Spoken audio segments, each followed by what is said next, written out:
Good afternoon, everyone, and thank you for joining us today for a virtual roundtable on Trump's attempts to dismantle the Affordable Care Act and what that could mean for Mainers. My name is Kathleen Marra, and I'm chair of the Maine Democratic Party. Joining us today for this roundtable is State Representative Drew Gattine of Westbrook and Donna Wall of Lewiston. In just a moment, I'm going to turn it over to Representative Gattine and Donna to speak to how important the Affordable Care Act has been for the state of Maine and the nation, and what it would be for Mainers if it were stripped away. Ever since taking office, Trump and Washington Republicans have done everything they can to sabotage and repeal the Affordable Care Act through repeal bills, through undermining laws, and most recently, through the courts. They have tried relentlessly to find an avenue to get rid of the ACA once and for all. If they are successful, the consequences for healthcare in America will be devastating. Premiums and prescription drug prices will skyrocket, protections for pre-existing conditions will disappear, and millions of people will lose access to healthcare, and including an estimated 105,000 people right here in Maine. Before we hear from State Representative Gattine, I'd like to turn it over to Donna Wall from Lewiston. Donna got health coverage after Governor Mills expanded MaineCare in 2019, and she's going to tell us her story and what losing that coverage would mean for us, for her, and for her family. The floor is yours, Donna.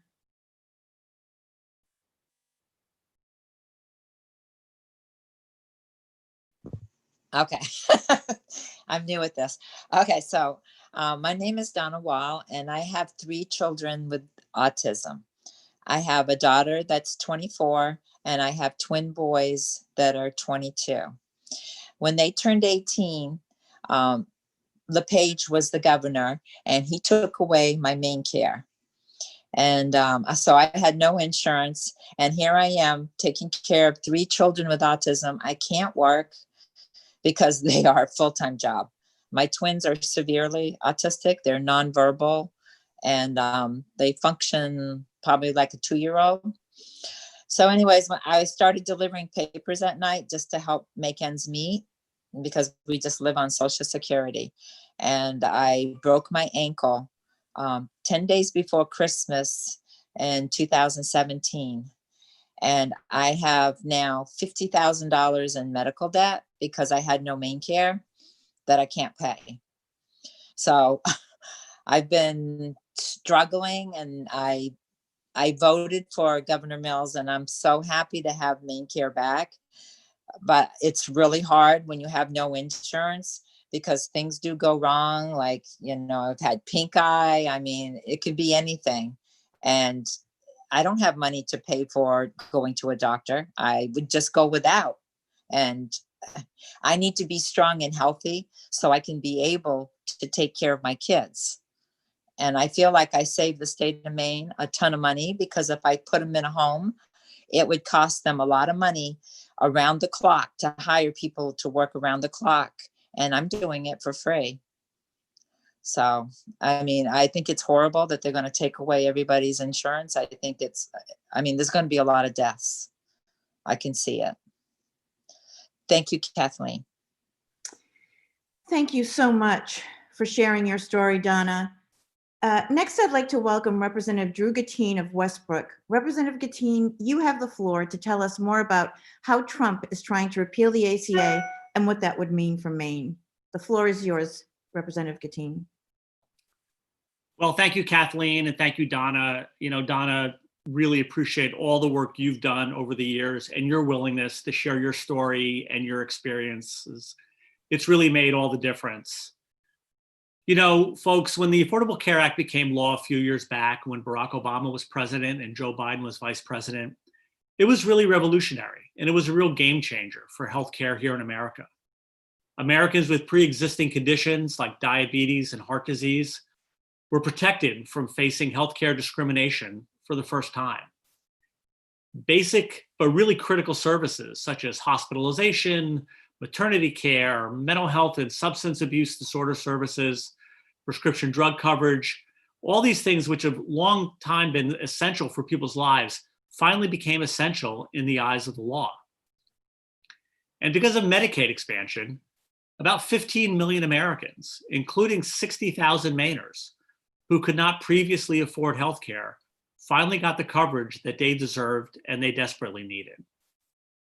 So there's no mistaking it. The ACA has saved lives and it continues to save lives.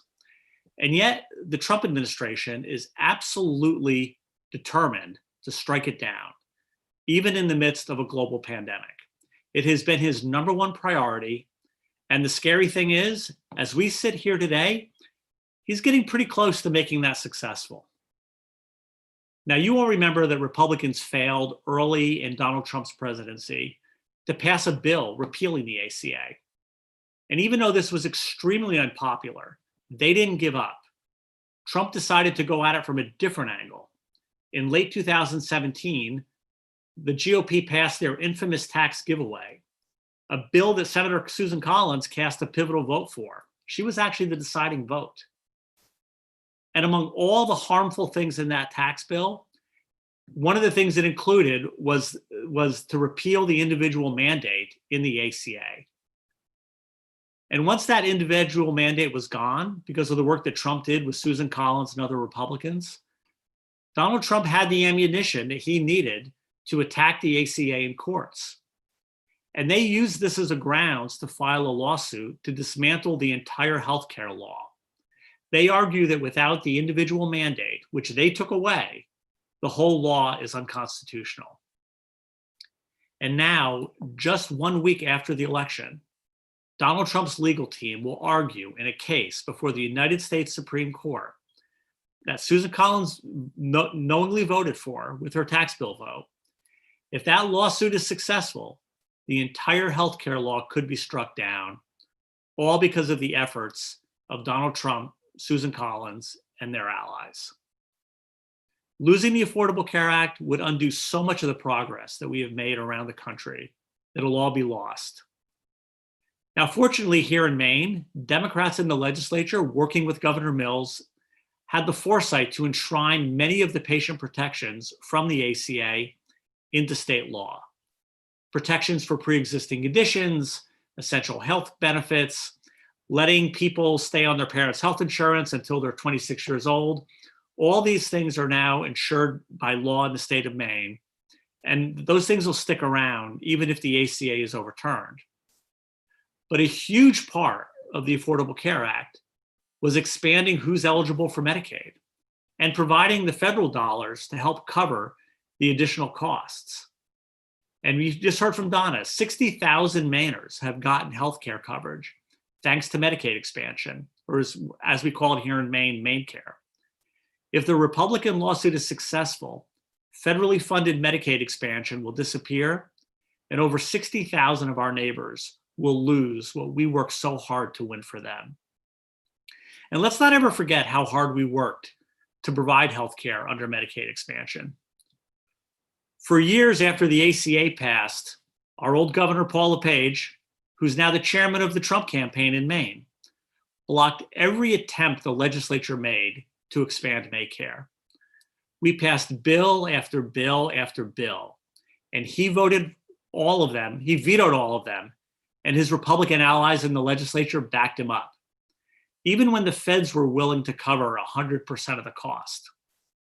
And finally, Maine people took matters into their own hands, and we passed Medicaid expansion at the ballot box. We were the first state in the country to do this. We passed it overwhelmingly.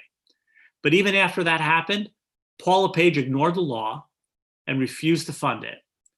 He even resisted the results of the 2017 referendum where MaineCare expansion was supported by nearly 60% of the voters. So finally in 2018, Maine voters elected Janet Mills. And on her first day in office, she implemented the will of Maine voters and expanded MaineCare. And now, thanks to the hard work of so many Mainers and a leader in Governor Mills and other leaders in the legislature who believe in affordable and accessible healthcare, 60,000 Mainers have gained health coverage. Now Trump and his Republican allies in Congress are trying to take this health coverage away. And if that lawsuit is successful, the healthcare that has changed the lives of so many Maine people could be gone for good. Just this week, a new independent report came out showing that if the ACA is overturned, 105,000 Mainers will lose coverage. That's the largest percent increase of any state in the country. And overturning the ACA means the number of uninsured people in Maine will triple from 5% to 15%. And with the healthcare of thousands of Mainers like Donna on the line, the stakes of this upcoming election could not be higher. And that's why it is so, so important that we elect Joe Biden. Because unlike Donald Trump, Joe Biden will fight tooth and nail for our healthcare.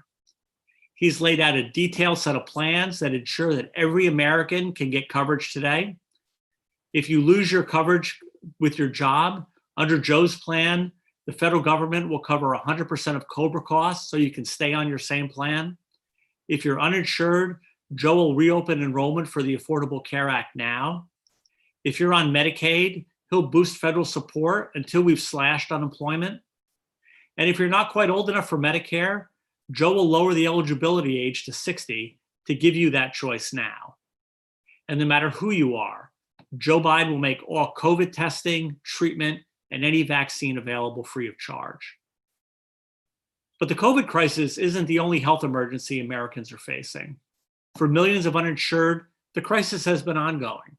And that's why Joe wants to protect and build on the ACA. He was there when we passed it. He helped secure the final key votes. It was a big deal, 100 years in the making. And now he'll expand on that with a new public option, the fastest path to universal coverage. Lower premiums, lower deductibles, drug costs. He'll automatically enroll people in states that rejected Medicaid expansion. He'll lower Medicare eligibility to 60 to give people more options. And he's going to double the funding for community health centers who are on the front lines of care. And in Maine, thousands of people are dependent upon community health centers for their health care and their coverage.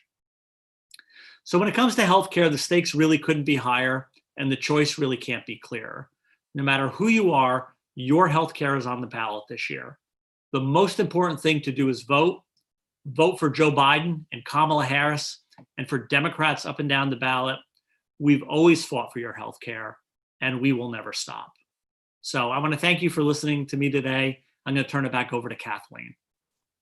Thanks, Representative Gattine, for all the work you've done in the legislature to fight for Maine people's health care. You know, listen, Democrats have always fought and will always fight for Mainers' health care. I think that's clear. And in the middle of a pandemic, nothing could be more important. We face right now multiple crises as a nation: the global health pandemic, economic downturn, systemic racism, and a climate crisis. Right now, we have a president who ignores these and has no plans. Trump isn't fighting for working families. He's looking out for his rich friends and Wall Street interests. He has no plan to contain COVID, and he's trying to tear down the ACA. It's never been more clear right now that we need leadership. Joe Biden has plans to address the coronavirus, to build our economy back better, to root out systemic racism, and address the urgent threat to our climate. We can make progress on these issues. We can, we must, and we will. But first, you have to vote. This election is already underway. Right now, we only have 13 days to do everything in our power to make sure that we elect Joe Biden and Kamala Harris and Democrats up and down the ballot. I encourage all of you watching at home to leave it all on the field right now. Sign up to volunteer with us. I think we're all asking ourselves, have we done enough? And the answer is no. I know I haven't done enough. And right now I'm knocking on doors, I'm making phone calls, I'm sending texts through the Maine Democratic Party, and you can too. So visit us at www.maindems.org/volunteer to find out how you can get involved today. And if you haven't already, it's time to make your plan to vote. Mainers have many easy, convenient ways to vote this year. You can cast an absentee ballot from home. You can vote by absentee ballot early in person, drop it off at your town office, or you can go to the polls on November 3rd, Election Day. Visit www.voteinmaine.com to find out everything you need to know about casting your ballot in this most important election. Make your plan to vote today and stick to it. This ends our discussion today. I want to once again thank Representative Gattine and especially Donna Wall. Donna, thank you, and thank you to everyone who's watching us at home. Stay safe.